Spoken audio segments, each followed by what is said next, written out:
where gaming started from was the very typical, you look at the Atari or the original Sega, and it was very simple gaming, and we're getting back to that. So I think all of this in between, all these insane casual games or insane RPGs that are really popular, I think there's a place for them, but I also think that they have their place and they have their people, where I think as content grows, especially in the gaming industry, that it always goes back to the retro, the original, simple shooters, they're simple, simple puzzle games.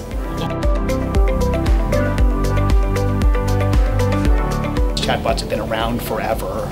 They're not necessarily a new technology, but I think that what's driving the interest in this space is that technology, and specifically the AI and the machine learning and the natural language understanding piece of it has evolved considerably over the last handful of years. We've been doing this for almost 4 years, and we've seen just leaps and bounds in our ability to contextualize those conversations, to understand the inputs, to be able to through machine learning be able to kind of predict behavior and respond accordingly to those.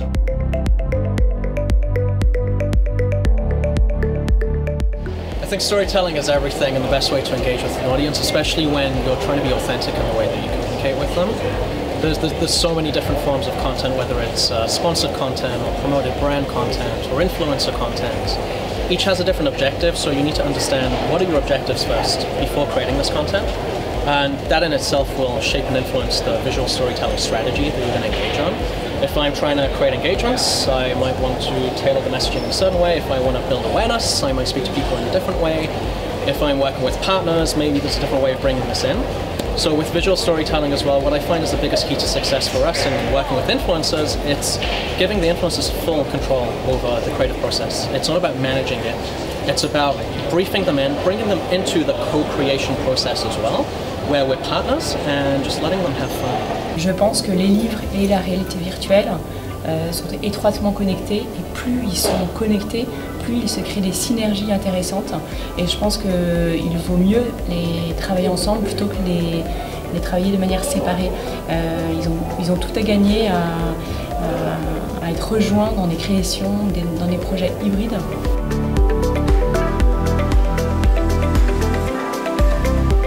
When it comes to getting things done, cool is irrelevant. Because we design lots of cool stuff and we can do a cool demo, but something won't take traction, it won't succeed in the market unless it actually provides value. Google Maps was really cool when it came out, and it was kind of a fad, but it wasn't until we could start using it in our cars and getting walking directions and transit directions that it became really usable. And so now everybody uses Google Maps, right? So it's when a technology finds a purpose and solves a real world problem, that's when it kind of crosses over from cool and kind of niche and fad to usable and necessary for everyday use. I think that the greatest thing about working in games is that we never sit back and say we've done it, we've achieved it. We're always pushing harder to find new breakthroughs, new innovation that are going to deliver new gameplay experiences for the player in even more immersive ways.